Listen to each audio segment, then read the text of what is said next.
ముహూర్తాలు పెట్టేలోగా ఇచ్చిపుచ్చుకోటాలు మాట్లాడుకుందాం. అదేం లేదు బావోయ్, అబ్బాయిని ఇచ్చుకుంటాం, అమ్మాయిని పుచ్చుకుంటాం అంతే.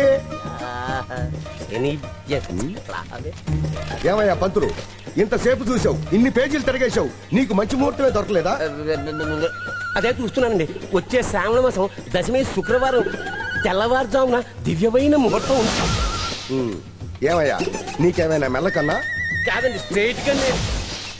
నేను ఎటు కూర్చున్నాను? లెఫ్ట్ లో. నేను లెఫ్ట్ లో కూర్చుంటే నువ్వు రైట్ లో చూస్తావా? తిరిగిటు.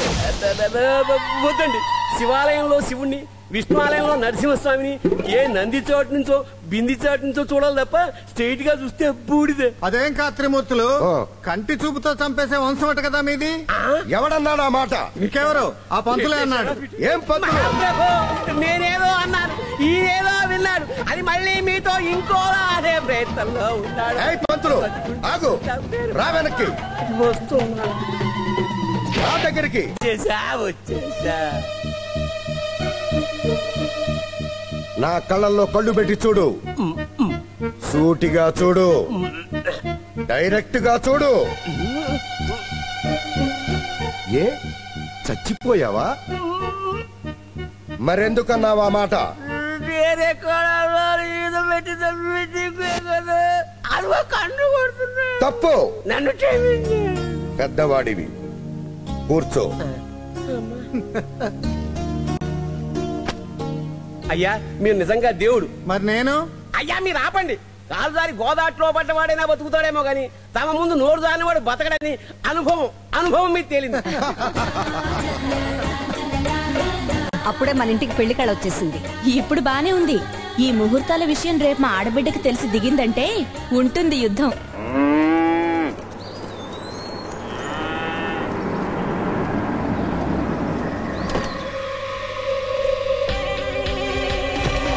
దిగవయ్యా.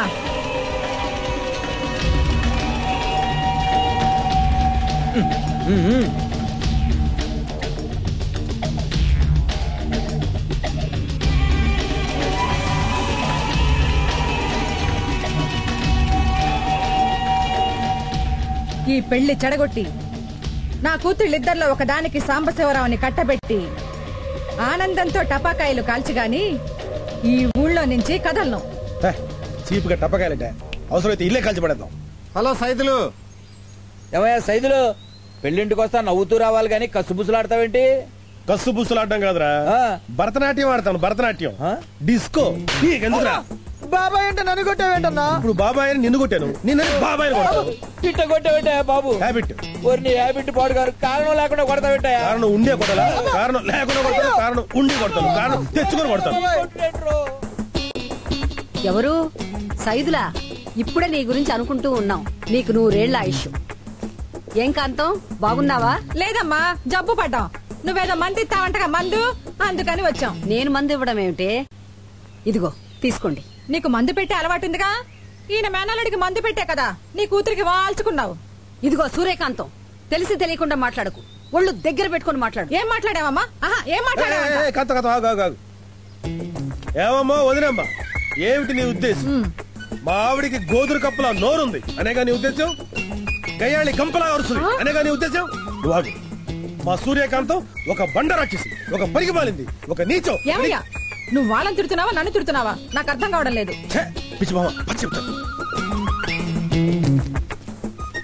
తిట్టినా పెళ్ళాన్ని పడగదులు అంటాం గానీ ఇలా పబ్లిక్ అంటావా? నా అటాక్ అంతా ఆళ్ళ మీదే.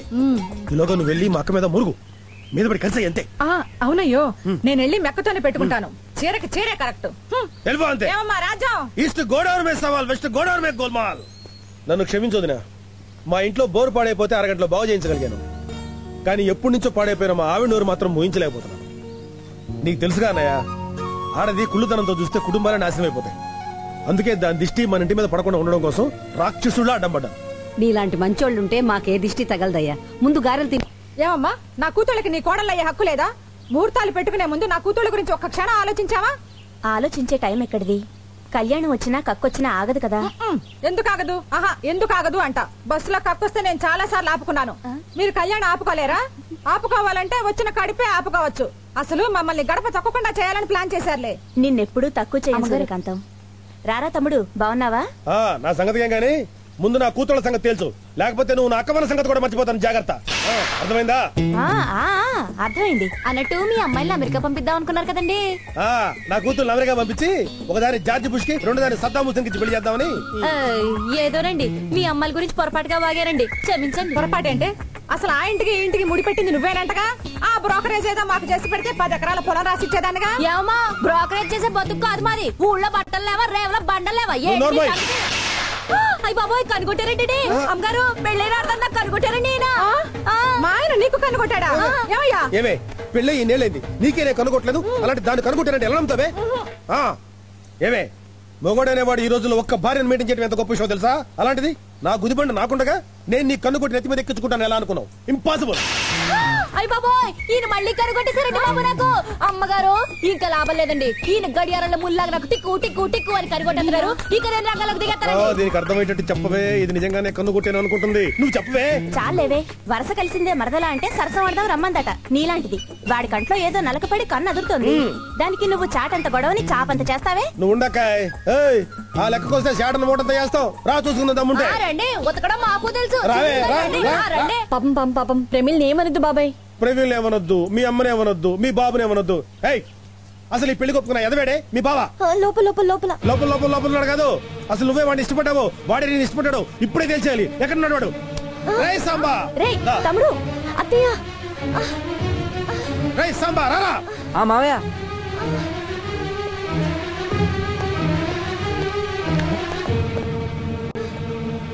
బాబాయ్. రే మీ జంట చాలా బాగుందిరా. మీకు పెళ్లి 100 ఏళ్ళు హాయిగా ఉండాలి. ఇది నా కాళ్ళ దండం పెట్టిన ఆశీర్దిస్తాను. పిల్లా పాపలతో సుఖంగా ఉండండి రా. రే ఇక్కడ మెత్త ఏ కొమ్మొచ్చుదేటో చూస్తా. అలాగే. దీన్ని కాసుకోలేక చచ్చిపోతున్నాను. సైదుల్ బాబు గారు, మీరెంత మంచోరండి. మనిషి చూస్తే డిటర్జెంట్ సబ్బు తెచ్చే మెరుపు, మనసు చూస్తే బట్టల సోడా కంటే తెలుపు. వద్దే, ఇలా రిన్స్ వేస్తావు, నేను తట్టుకోలేను. అమ్మో బాబుగారు, పెళ్ళైపోయి పతివ్రతలో ఉండిపోయాను కానీ అదే పెళ్లి కాకపోయి ఉంటే నేను మిమ్మల్ని ఎంతగానో ప్రేమించేసి లెక్కెళ్ళిపోయి ఉండేదాన్ని. వద్దే, నాకు ఆ మాట చెప్పి నా మనసు కరిగించొద్దు. నాలో మళ్ళీ ఆశలు రేకెత్తించొద్దు. మళ్ళీ జన్మంటూ ఉంటే నే కుండనై పుడతాను, నువ్వు బండపై పుట్టు. చాకరేవులో కలుద్దాం. బాయ్. బాబుగారు,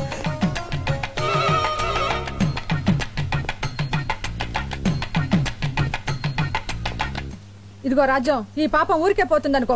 పోకపోయినా పర్లేదే, మన పాపం మన దగ్గరే ఉంటది. ఏమో మీ ఆయన్ని పిలు, మీసాలు పట్టుకుని ఊగుతాను అంతే. అక్కడ చూడండి, ఎవరు వస్తున్నారా? ఎవరు? అటు చూడండి. బావగారు మీరా? నమస్కారం అన్నయ్య గారు. ఏం సైదులు, ఎప్పుడొచ్చావు? వచ్చి చాలా సేపు బావా. ఇప్పుడే మీ చెల్లి మీ గురించి అనుకుంటుంది. అవునన్నయ్య గారు, మీకు 100 ఏళ్లు తలుచుకోగానే వచ్చేసారు. పిల్లల్ని తీసుకురాలేదా? లేదు బావా, పిల్లలు కాలేజ్ హాస్టల్ ఉన్నారు. పెళ్లికి ఎక్కడ లేట్ అవుతుందని ముందు మేము వచ్చేసాం. అవునండి, అయిన వాళ్ళ మేము కూడా త్వరగా రాకపోతే పెళ్లి పనులు ఎవరు చేస్తారు? పచ్చళ్ళు నూరాలి, వడియాలు పెట్టాలి, అప్పడాలు వత్తాలి. ఓ పిచ్చిమహ, అదెంత మరే. మన చుట్టాలందరూ వచ్చారనుకో, వాళ్ళ అప్పడాలు ఆడే ఉతుకుంటారు, వాళ్ళ పచ్చళ్ళు ఆడే చేసుకుంటారు. నిజమే, అబ్బాయి పెళ్ళంటే ఉత్సాహంగా మీలాగా ఎంతమంది పరిగెత్తుకుంటా వస్తారో. అవును బాబు గారు, పెళ్లి ఎక్కడ జరిగిపోతుందని మీ చెల్లి హడావుడిగా పరిగెత్తుకుంటూ వచ్చేసింది. దాని వెనకాల నేను కూడా పరిగెత్తుకుంటూ వచ్చాను అనమాట. మనం ఎంత అభిమానిస్తామో అన్నయ్య గారికి తెలియదు. నిజమే, మీ అభిమానాలే మా కుటుంబానికి ఎప్పుడు శ్రీరామ రక్ష. సరే సరే, వెళ్ళి పెళ్లి పనులు చూడండి. అలాగే అన్నయ్య గారు. బాబు గారు మీరే వరి అవ్వకండి, పెళ్లి పనులని మేము దగ్గర జరిపిస్తాం. మనం ఇక్కడికి వచ్చింది పెళ్లి పనులు చేయడానికా? ఆ మాట నేను అన్నానంటే నువ్వేగా పచ్చళ్ళు పట్టాలి, అప్పుడు లత్తలను తసదిగా కమిట్ అయిపోయావు. నేనేదో ఆయన చూసి భయపడ్డాననుకో, నువ్వు కూడా భయపడతావా? నేను నిన్ను చూసి ధైర్యంగా ఉన్నానే, నువ్వే భయపడితే నా దిక్కు చెప్పు. అంటే వీళ్ళందరికీ భయపడుతూ మన అమ్మాయిని గంగలోకి తోసేద్దావా? మనం తోసేసినా మన పిల్లలు గంగలో మునగరే, అయ్యి పెద్ద కరుణలయ్యి. ఆ సంగతి నాకు తెలుసు. మనకి సపోర్ట్ గా అమ్మాయిని రంగంలోకి దింపితే పెళ్లి కొడుకుని కిడ్నాప్ చేశారు. మరి ఇంకెందుకు ఆలస్యం, ఫోన్ చేద్దాం.